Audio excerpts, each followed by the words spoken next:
Hi guys! So, nandito na kami sa hotel. At tayo ay mag-room tour. Ang hotel namin is Pinnacle Hotel. So, pagpasok mo sa loob, this is the door. And then when you enter, you will see this mirror. And this is the closet. Yan siya.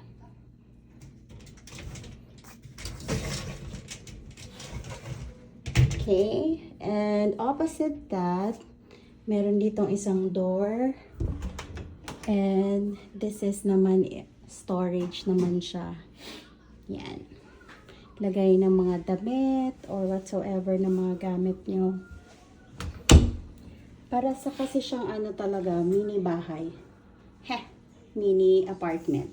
So, after nan, nandito sa kanan ang toilet, shower. Paano ito bubuksan?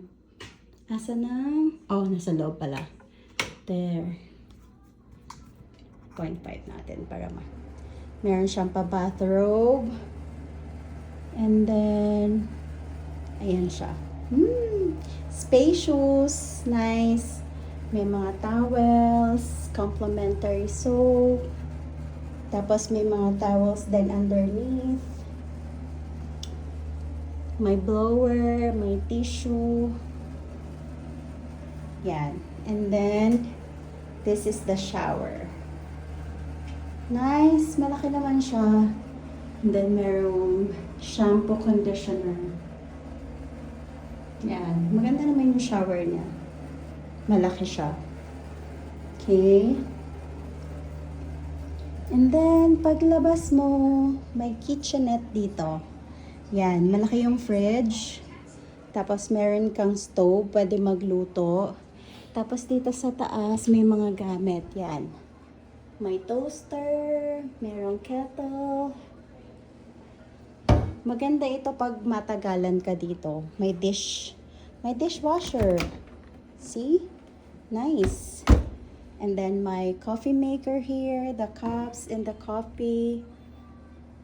Ayan, may pot holder, tsaka may may kitchen towel, and my lotion. And then, meron kang microwave. Sa taas ng microwave, may mga plates. Yan. And then, sa kabila, glass cup, and then yung tea cup.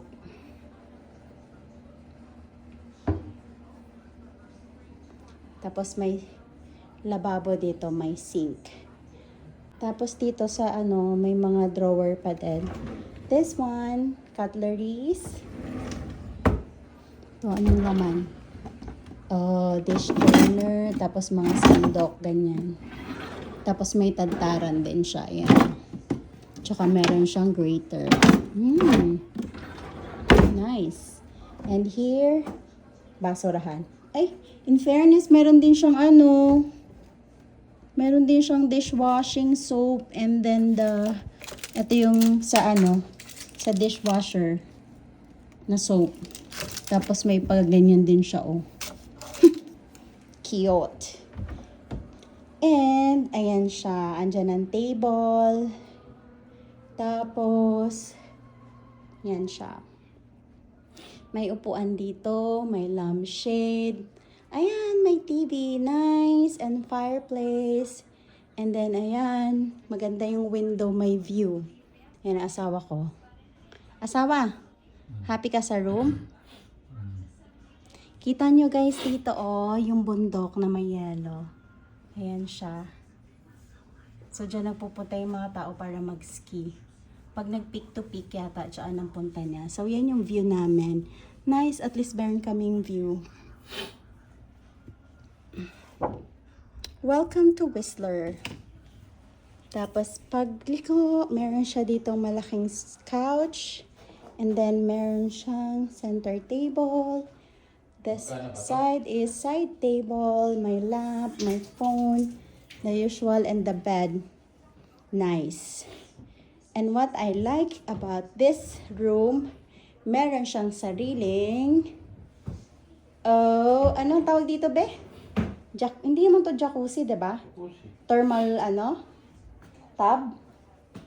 I don't know, guys. Basta para siyang jacuzzi na Ayan, no. So, after ng long day mo maglakad-lakad dito sa Whistler, bago ka mag-sleep, pwede kang mag-soak in dito ng warm water and mag-relax. Oh, nice. Maganda dito pag matagalan, baby. Kasi pwede ka nang magluto. Para kang bahay-bahayan dito. Nice. Ang nice! And guys, nabook ko itong room namin for only $259. For 2 nights na yun siya. Naka Black Friday sale. Dating naka 700 siya. So, yan. Hey guys, balikan ko lang. Kasi parang wala akong nakitang cooking wares. Paano ka nga naman magluluto dito kung wala kang cooking wares? So, finding cooking wares. Wala dito. Probably underneath this stove. Oh yes, it's here. Ang siyang kaldero. Small pot. Tapos meron din siyang mga baking dish. Kung gusto mo mag-oven. Ayun pala siya. Dito siya nakalagay. So, yan siya. Kasi nagtataka ako kanina, bakit wala palang lutuan. So, hindi ko pala siya napuntahan itong side na to. Kaya, yun, nandyan pala siya. Yan. Nice.